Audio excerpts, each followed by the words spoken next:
Hello friends, ഇന്ന് നമ്മൾ നോക്കുന്നത് എപ്പോഴും കമൻറ്റ് സെക്ഷനിൽ നമ്മളോട് ചോദിക്കാറുള്ളത് സിങ്കിൻ്റെ വേസ്റ്റ് ലൈൻ നമ്മൾ എങ്ങനെയാണ് കണക്ട് ചെയ്യേണ്ടത്. ബ്ലോക്ക് വന്നു കഴിഞ്ഞാൽ നമുക്ക് എങ്ങനെ സിമ്പിളായിട്ട് കൈകാര്യം ചെയ്യാവുന്ന രീതിയിലാണ് കണക്ട് ചെയ്യുന്നത്, അതിൻ്റെ പ്ലംബിംഗ് വർക്ക് എങ്ങനെയാണ് എന്നുള്ള ഡീറ്റെയിൽസ് ചോദിക്കാറുണ്ട്. അപ്പോൾ അതിൻ്റെ ഫുൾ ഡീറ്റെയിലാണ് നമ്മളിന്ന് ചെയ്യാൻ പോകുന്നത്.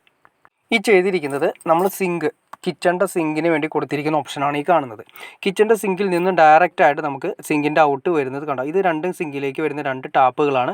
ഈ ടാപ്പ് നമുക്ക് കൊടുക്കാനുണ്ട്. ഇവിടെയാണ് നമുക്ക് സിങ്ക് വരുന്നത്. അപ്പോൾ ടാപ്പിലേക്ക് കൊടുക്കുന്ന പച്ചവെള്ളം അതുപോലെ തന്നെ ഡയറക്റ്റ് വാട്ടർ നമുക്ക് കൊടുക്കാൻ വേണ്ടിയാണ്. പിന്നെ ഇതാണ് നമ്മുടെ മെയിൻ കാര്യം. നമ്മുടെ സിങ്കിൻ്റെ വേസ്റ്റ് ലൈൻ പോയിരിക്കുന്നത് നിങ്ങൾക്ക് കാണാൻ സാധിക്കും കണ്ടോ. വേസ്റ്റ് ലൈൻ, അതായത് ഇത് ഫുള്ള് പണിത് കഴിയുന്നതിന് മുന്നാണ് ഞാൻ നിങ്ങളെ കാണിക്കുന്നത്. അപ്പോൾ നിങ്ങൾക്ക് വ്യക്തമായിട്ട് മനസ്സിലാക്കാൻ വേണ്ടിയിട്ടാണ് ഞാൻ ഇങ്ങനെ കാണിക്കുന്നത്. ആദ്യമേ തന്നെ ശ്രദ്ധിക്കേണ്ട കാര്യം വെച്ചിട്ടുണ്ടെങ്കിൽ നമ്മൾ ഇതിൽ ഫിറ്റിങ്സുകൾ എന്ന് പറയുന്നത് ബെൻഡും 45ഉം മാത്രമാണ് ഉപയോഗിക്കേണ്ടത്. എൽബോകളൊന്നും ഉപയോഗിക്കരുത്. ആദ്യമേ തന്നെ നമ്മുടെ സിങ്കിൽ നിന്ന് ഡയറക്റ്റ് ആയിരുന്നു വരുന്ന പൈപ്പ് ഒരു ടീയിലേക്കാണ് കണക്ട് ചെയ്തിരിക്കുന്നത്. ടീയിൽ നിന്നും ഡയറക്റ്റായിട്ട് ഏറ്റവും താഴെ വഴി മുകളിലേക്ക് താഴെ കൊണ്ടുപോയിരിക്കുന്നു. പിന്നെ കണ്ടോ, ഇതാണ് നമ്മുടെ മെയിൻ സാധനം. വേറൊന്നുമല്ല, നമ്മുടെ എയറിൻ്റെ സിസ്റ്റം. ഒരിക്കലും നമ്മൾ ഡോർ എൽബോ കാര്യങ്ങളൊന്നും സിങ്കിനിട്ട് കൊടുക്കരുത്. ഇതുപോലെ എയർ കവൾ കൊടുത്തിട്ട് എയർ വരുന്ന സിസ്റ്റം വേണം കൊടുക്കാനായിട്ട്. അല്ലെങ്കിൽ എന്ത് സംഭവിക്കുന്നത് വെച്ച് കഴിഞ്ഞാൽ കുഴിയിൽ നിന്ന് ചീഞ്ഞ മണവും കാര്യങ്ങളൊക്കെ ആയിരിക്കും. നമ്മൾ ചോറ് കാര്യങ്ങളൊക്കെ യൂസ് ചെയ്തിട്ട് കഴുകുന്ന സമയത്ത് പോകുന്ന ചീഞ്ഞ സ്മെല്ലായിരിക്കും കുഴിയിൽ നിന്ന് വരുന്നത്. ഈ കുഴിയിൽ നിന്ന് വരുന്ന സ്മെല്ല് പുറത്ത് റിലീസാവണം കണ്ടോ. ഇവിടെ നമ്മൾ നെറ്റ് കൊടുത്തതിന് കണ്ടോ. ഈ നെറ്റ് വരുന്നതെന്ന് വെച്ചാൽ വേറെ ഒന്നിനുമല്ല, കുഴിയിൽ നിന്നും കൊതുകും കാര്യങ്ങളൊക്കെ ഉണ്ടാവാൻ ചാൻസ് ഉണ്ട്. ആ കൊതുക് ഒന്ന് പുറത്തേക്ക് വരാതെ നമ്മൾ നെറ്റ് വെച്ചിട്ട് സ്മെല്ല് മാത്രം പുറത്തേക്ക് പോകാൻ വേണ്ടിയിട്ടാണ് കൊടുത്തിരിക്കുന്നത്. ഇനി ഇതെല്ലാം നിങ്ങൾ ഈ എയർ കവൾ കൊടുക്കാതെ, ഇത് എയർ കവൾ എന്നാണ് പറയുന്നത്, എയർ കവൾ കൊടുക്കാതെ ഡയറക്റ്റായിട്ട് നമ്മൾ സിങ്കിലേക്ക് കണക്ട് ചെയ്താൽ, അതായത് ഡോർ എൽബോ ഒക്കെ വെച്ച് കണക്ട് ചെയ്തിട്ടുണ്ടെങ്കിൽ നേരെ നമ്മുടെ സ്മെല്ല് സിങ്കിൻ്റെ കുഴിയിൽ നിന്ന് വരുന്ന വേസ്റ്റ് വരുന്ന സ്മെല്ല് നേരെ റിലീസാവുന്നത് സിങ്കിലായിരിക്കും. വേസ്റ്റിൻ്റെ സ്മെല്ല് റിലീസാവുന്നത്. അതുകൊണ്ടാണ് സിങ്കിൽ എപ്പോഴും ബ്ലോക്കും അതുപോലെ തന്നെ ബാഡ് സ്മെല്ലും ഫീൽ ചെയ്യുന്നത്. അതുമാത്രമല്ല, നമ്മൾ സിങ്കിൽ ഒഴിക്കുന്ന വെള്ളം ഒട്ടും ബ്ലോക്ക് ഇല്ലാതെ പോകണം െങ്കിൽ നമ്മൾ ഒഴിക്കുന്ന വെള്ളത്തിനനുസരിച്ച് തന്നെ മുകളിൽ നിന്ന് വായു വലിക്കുന്ന സിസ്റ്റം കൂടി കൊടുക്കണം ഉണ്ടോ. ഇതും അതുപോലെ തന്നെ നമ്മൾ കോമൺ വാഷ് ബേസിനോട് കണക്ട് ചെയ്തിരിക്കുന്നതാണ്. അതേ സെയിം സിസ്റ്റത്തിൽ തന്നെയാണ് ഇതും കണക്ട് ചെയ്തിരിക്കുന്നത്. കോമൺ വാഷ് ബേസിൻ്റെ നേരെ വന്നതിന് ശേഷം 1.5 ഇഞ്ച് പൈപ്പ് വന്നതിന് ശേഷം നമ്മുടെ ഡ്രൈനേജ് സിസ്റ്റത്തിലേക്ക് കണക്ട് ചെയ്തിരിക്കുന്നു. അതിനും പകരമായിട്ട് കണ്ടോ, ഇവിടെ നമ്മൾ ഇതുപോലെ തന്നെ എയർ കവൾ കൊടുക്കാനുള്ളതാണ്.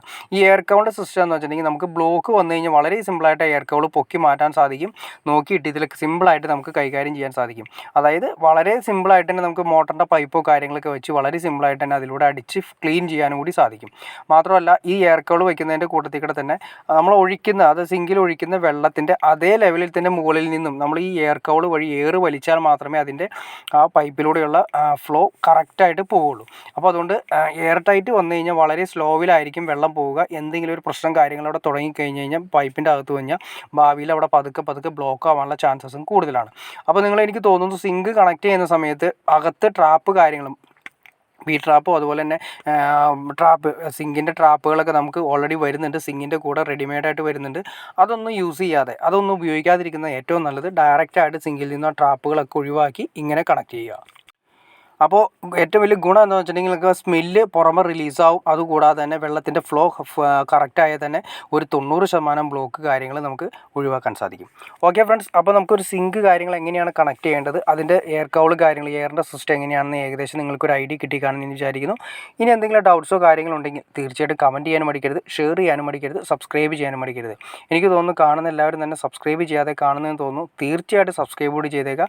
എന്നാലാണ് നമുക്ക് ഇതുപോലുള്ള വീഡിയോസ് ചെയ്യാനുള്ളൊരു ഇൻസ്പിറേഷൻ ലഭിക്കുകയുള്ളൂ. അതുകൊണ്ട് തീർച്ചയായിട്ടും സബ്സ്ക്രൈബ് കൂടി ചെയ്തേക്കുക ഫ്രണ്ട്സ്, ലൈക്കും കൂടി ചെയ്തേക്കുക, ഷെയറും കൂടി ചെയ്തേക്കുക ഫ്രണ്ട്സ്. Okay friends.